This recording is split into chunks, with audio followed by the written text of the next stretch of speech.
நேரத்தில் சமுத்திரம் பின்வாங்கும் சந்தோஷ திருநாளில் நல்லருளை தாரும் ஐயா முருகன் என்று முழங்குது என் மனசு.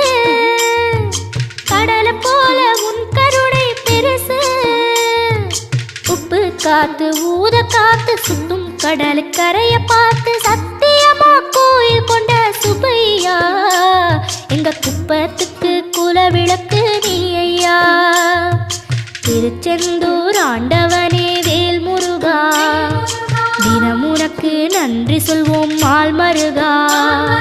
திருவடியில் தவம் இருப்போம் திருமுருகா. தீர்ப்பெழுது நலமெனவே வடிவ